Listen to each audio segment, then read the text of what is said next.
Assalamualaikum warahmatullahi wabarakatuh. Perkenalkan kami dari kelompok 2 yang beranggotakan saya sendiri Laulura Mira Otsa Maulida NIM 058, kemudian ada Elpi Rohana NIM 062, ada Intan Agustiawan Putri NIM 098, dan ada Tria Seruli Anjar Pangesti NIM 282. Di sini kami akan menjelaskan materi mengenai efisiensi pasar. Apa sih itu efisiensi pasar? Secara umum, efisiensi pasar didefinisikan oleh Beaver pada tahun 1989 sebagai hubungan antara harga-harga sekuritas dengan informasi.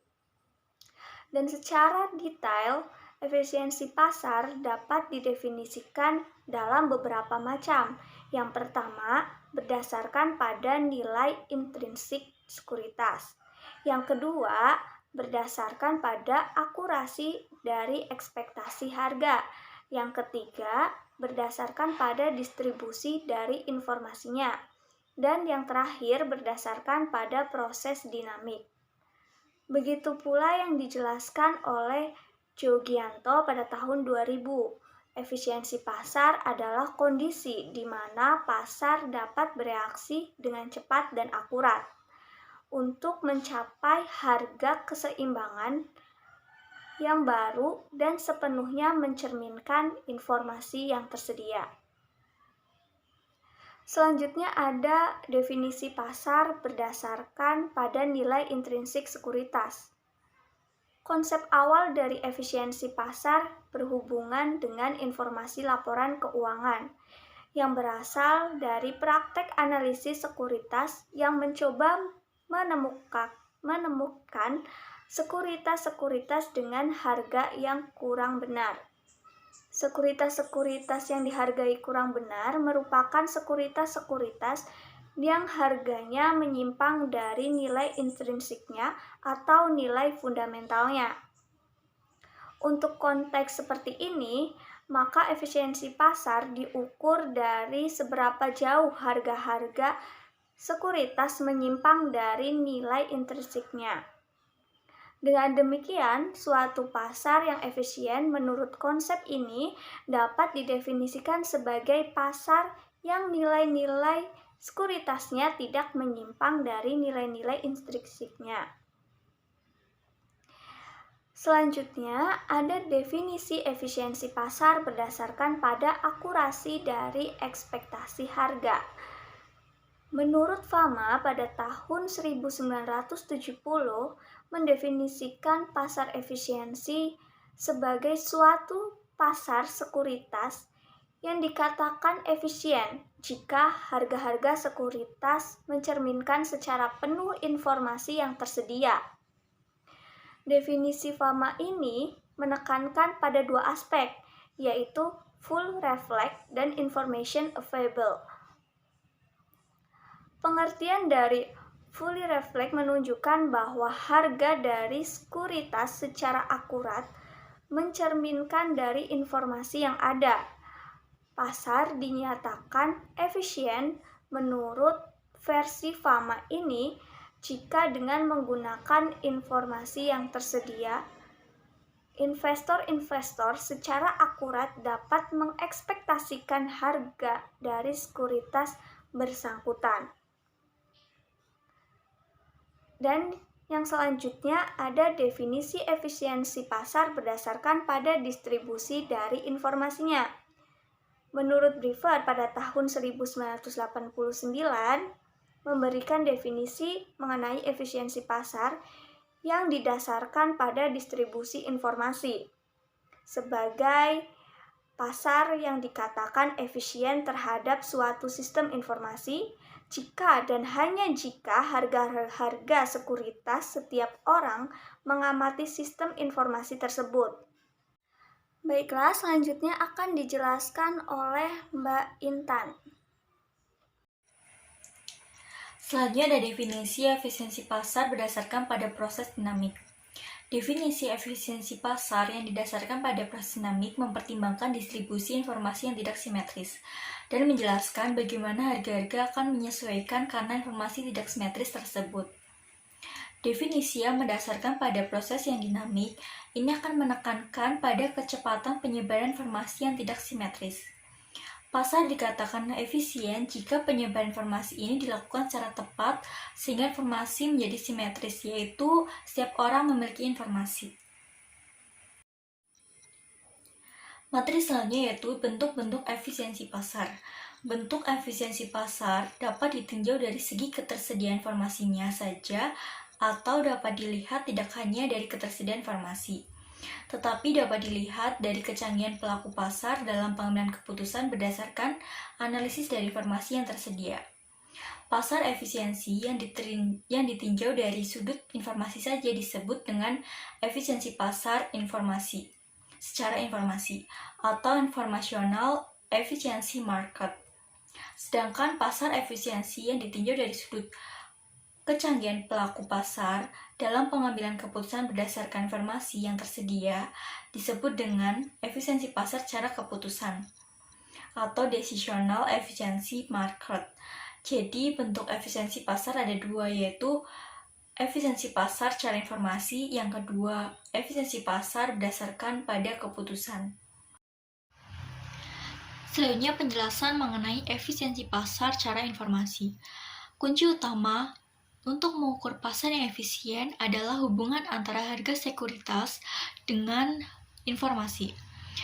Pertanyaannya adalah, informasi mana yang dapat digunakan untuk menilai pasar yang efisien? Apakah informasi yang lama, informasi yang sedang dipublikasikan, atau semua informasi termasuk informasi privat? Menurut Fama, tahun 1970 menyajikan 3 macam bentuk efisiensi pasar yang berdasarkan pada 3 macam bentuk dari informasi, yaitu yang pertama, efisiensi pasar bentuk lemah. Pasar efisien dalam bentuk lemah berarti semua informasi di masa lalu akan tercermin dalam harga yang terbentuk sekarang. Implikasinya adalah investor tidak akan memprediksi nilai pasar saham yang akan datang dengan data historis.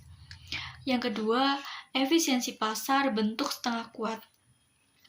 Pasar dikatakan efisien setengah kuat jika harga saham di samping dipengaruhi oleh data pasar seperti harga dan volume perdagangan saham di masa lalu. Juga dipengaruhi oleh semua informasi yang dipublikasikan seperti earning, dividen, dan lain sebagainya. Yang ketiga, efisiensi pasar bentuk kuat. Pasar efisien dalam bentuk kuat jika semua informasi, baik yang terpublikasi atau tidak dipublikasikan, sudah tercermin dalam harga sekuritas saat ini. Dalam bentuk efisiensi kuat, tidak akan ada seorang investor pun yang akan memperoleh return yang abnormal.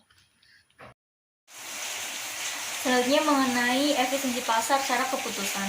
Efisiensi pasar secara keputusan merupakan efisiensi pasar bentuk setengah kuat menurut versi Fama yang didasarkan pada informasi yang didistribusikan. Perbedaannya adalah jika efisiensi pasar secara informasi hanya mempertimbangkan sebuah faktor saja, yaitu ketersediaan informasi, maka efisiensi pasar secara keputusan mempertimbangkan dua faktor, yaitu ketersediaan informasi dan kecanggihan pelaku pasar, karena melibatkan lebih banyak faktor dalam menentukan pasar yang efisien. Suatu pasar yang efisien secara keputusan merupakan efisiensi pasar bentuk setengah kuat yang lebih tinggi dibandingkan efisiensi pasar bentuk setengah kuat secara informasi. Ada beberapa kategori dalam pengujian efisiensi pasar. Yang pertama, pengujian pendugaan return. Yang kedua, studi peristiwa. Yang ketiga, pengujian informasi privat. Yang keempat, anomali pasar. Selanjutnya akan dijelaskan oleh teman saya. Pengujian pendugaan return. Pengujian pendugaan return yaitu seberapa kuat informasi masa lalu dapat memprediksi return masa depan. Jika hipotesis pasar efisien benar, maka perubahan harga sekuritas masa lalu tidak tidak berhubungan dengan harga sekuritas sekarang, sehingga tidak dapat digunakan untuk memprediksi harga atau return dari sekuritas. Hipotesis untuk menguji bentuk lemah ini berhubungan dengan hipotesis langkah acak. Jika harga-harga mengikuti pola langkah acak, maka perubahan harga dari waktu ke waktu sifatnya adalah acak yang independen. Ini berarti bahwa perubahan harga hari ini tidak ada hubungannya dengan perubahan harga kemarin atau hari-hari sebelumnya. Pengujian dari efisiensi pasar bentuk lemah ini dapat dilakukan dengan cara pengujian statistik maupun pengujian dengan menggunakan aturan perdagangan teknis. Pengujian pendugaan return. Yang pertama, pengujian statistik terdiri dari 3, yaitu pengujian menggunakan korelasi dan regresi linear. Yang kedua, pengujian round test. Round test merupakan urutan tanda sama dari perubahan-perubahan nilai. Misalnya, perubahan harga sekuritas meningkat, maka diberi tanda positif. Dan perubahan harga yang menurun diberi tanda negatif. Dan untuk yang tidak ada perubahan, maka diberi tanda 0. Pengujian secara aturan perdagangan teknis. Salah satu strategi ini adalah strategi aturan saringan, yaitu strategi di mana kapan investor harus membeli atau menjual suatu sekuritas. Dengan strategi ini, investor akan membeli sekuritas jika harga dari sekuritas meningkat melebihi batas yang sudah ditentukan dan menjual dengan harga turun lebih rendah dari batas bawah yang sudah ditentukan. Sekuritas untuk harga atas dan harga bawah harus ditentukan sebesar nilai absolut atau nilai relatif terhadap harga sebelumnya. Pengujian studi peristiwa. Studi peristiwa yaitu studi yang mempelajari reaksi pasar terhadap suatu peristiwa yang informasinya dipublikasikan sebagai suatu pengumuman. Studi ini digunakan untuk menguji kandungan informasi dari suatu pengumuman, dapat juga digunakan untuk menguji efisiensi pasar bentuk setengah kuat. Pengujian kandungan informasi ini dimaksudkan untuk melihat reaksi dari suatu pengumuman. Jika pengumuman mengandung informasi, maka diharapkan pasar akan bereaksi pada waktu pengumuman tersebut diterima oleh pasar. Reaksi ini dapat diukur dengan penggunaan abnormal return. Pengujian studi peristiwa. Hasil empiris studi peristiwa terdapat 4 tahap. Yang pertama yaitu pemecahan saham. Pemecahan saham kemudian selanjutnya berlanjut ke penawaran perdana dan kemudian pengumuman dividen dan selanjutnya mendapatkan informasi akuntansi. Slide selanjutnya ada pengujian informasi privat. Pengujian informasi privat sendiri merupakan pengujian pasar efisien bentuk kuat. Dalam pengujian efisiensi pasar bentuk kuat juga terdapat permasalahan, yaitu informasi privat yang akan diuji merupakan informasi yang tidak dapat diobservasikan secara langsung. Oleh karena itu, pengujian ini harus dilakukan secara tidak langsung menggunakan proxy, dan proxy yang dapat digunakan yang pertama ada insider trading. Insider trading merupakan perdagangan sekuritas yang dilakukan oleh corporate insider. Dan corporate insider sendiri adalah pejabat perusahaan, manajemennya, direksinya, atau pemegang saham, mayoritasnya yang mempunyai informasi privat. Yang kedua ada return dari reksadana. Reksadana merupakan portofolio yang dibentuk oleh perusahaan reksadana dan dijual kembali kepada masyarakat dalam bentuk unit penyertaan. Tujuan dari reksadana sendiri adalah untuk meminimumkan resiko tidak sistematis dengan membentuk portofolio dan untuk menghasilkan return yang tinggi. Yang selanjutnya ada pengujian anomali pasar. Jones mendefinisikan anomali pasar atau market anomaly sebagai teknik atau strategi yang tampaknya bertentangan dengan pasar efisiensi. Beberapa anomali yang banyak mendapat perhatian adalah anomali karena strategi P rendah atau low P per E ratio, dan anomali efek ukuran perusahaan atau size effect.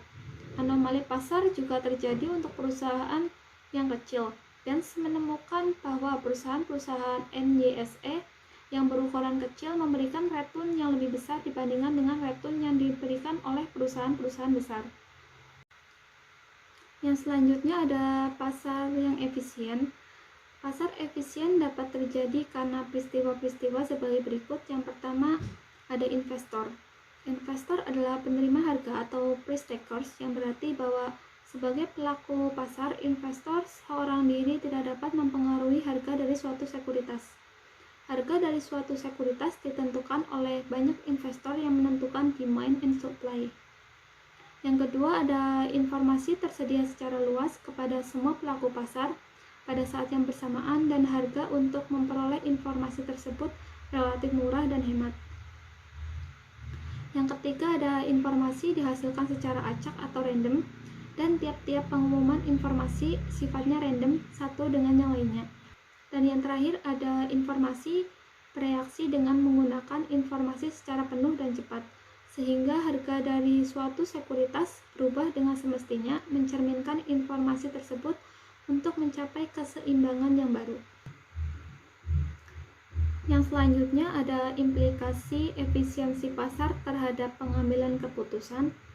Yang pertama, jika pasar efisien, memberikan kesempatan manajer untuk mengamati harga saham perusahaan mereka dan bagaimana reaksi pasar atas keputusan yang telah diambil.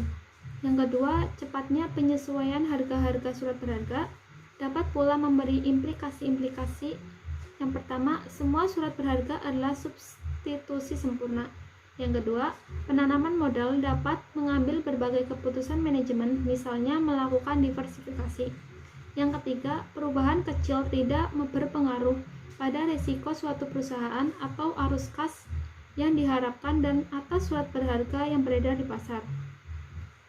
Dan yang terakhir, harga-harga surat berharga sekarang adalah alat estimasi yang terbaik atas harga-harga surat berharga yang akan datang. Sekian presentasi dari kelompok 2. Terima kasih. Wassalamualaikum warahmatullahi wabarakatuh.